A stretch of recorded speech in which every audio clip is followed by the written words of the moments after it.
suis Rita Dro, journaliste de formation, actuellement chargée de communication du projet Jeunes de Valeur, qui est un projet qui est financé par l'Union européenne et mis en exécution par la Fondation Friedrich Herbert Côte d'Ivoire.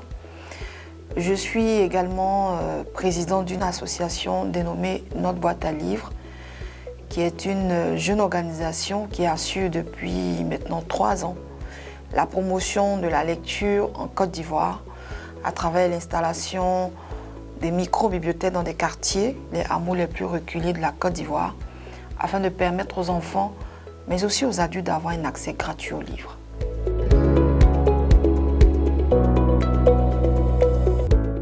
Un blog, c'est l'équivalent d'un journal personnel, ou communément appelé journal intime, mais qui est électronique. Ce journal-là contient nos histoires, nos expériences, nos coups de gueule, nos coups de cœur, que nous décidons, contrairement au journal personnel qui est lu par une seule personne, nous décidons de mettre ce contenu-là à la disposition du public qui est sur Internet. Donc c'est cela pour moi la définition assez simple du blog.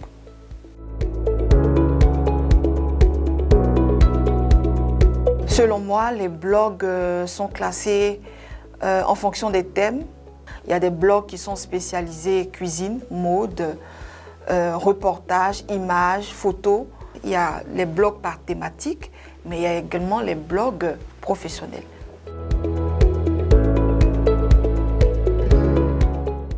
Pour moi, le blog, c'est notre journal personnel que nous décidons de mettre en ligne, qui est le blog. Et on va dire, ce blog-là peut être logé dans un site. Le site peut se comporter comme la fêtière qui abrite donc le blog. Le blog peut être un élément qui est inclus dans le site. Mon histoire avec le blogging débute en 2014. Alors en 2014, je suis reçue à un concours, un projet qui est financé par l'Union européenne qui est appelé Studio Mosaïque, qui décide de former des journalistes afin qu'ils puissent couvrir le pays de reportages, surtout en période de l'après-guerre.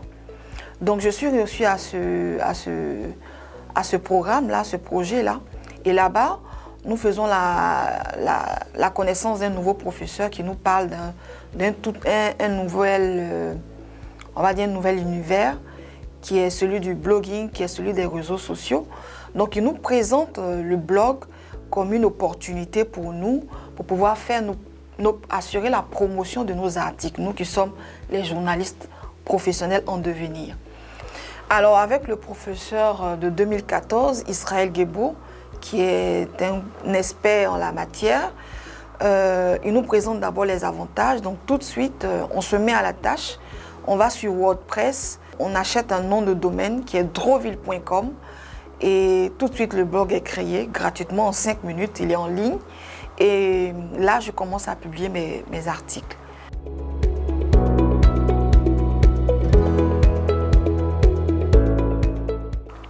Les grandes étapes pour lancer un blog, déjà, il faut être un passionné. Il faut être quelqu'un qui a quelque chose à partager, quelque chose à dire. Et donc, il faut choisir déjà un sujet qui vous passionne pour ne pas être justement à court d'idées. Parce que le blogging, c'est un métier de longue haleine. C'est un métier de longue haleine. Alors, vous établissez des règles avec votre lectorat, vous établissez un contrat tacite entre vos lecteurs et vous. Si vous décidez de publier un article chaque mercredi à 12 h, sachez que ces lecteurs-là seront là chaque mercredi à 12 h. Si vous leur faites faux bon, il y a de fortes chances que vous perdez vos abonnés.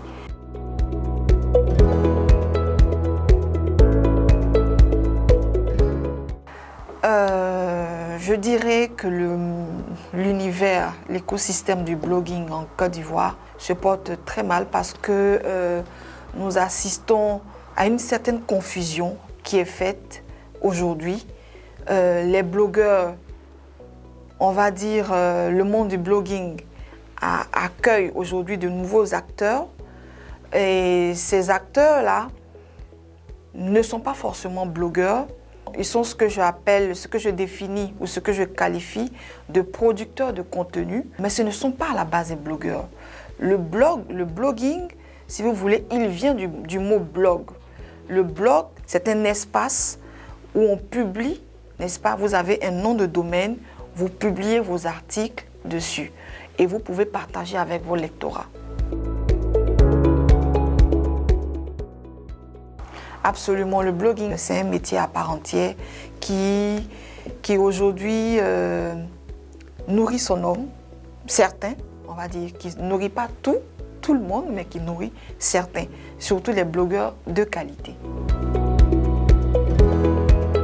Ce que j'ai à dire pour terminer cet entretien, c'est que l'écosystème du numérique en Côte d'Ivoire se porte mal. Il véhicule peu de valeur pour cette nouvelle génération qui en pète de repères.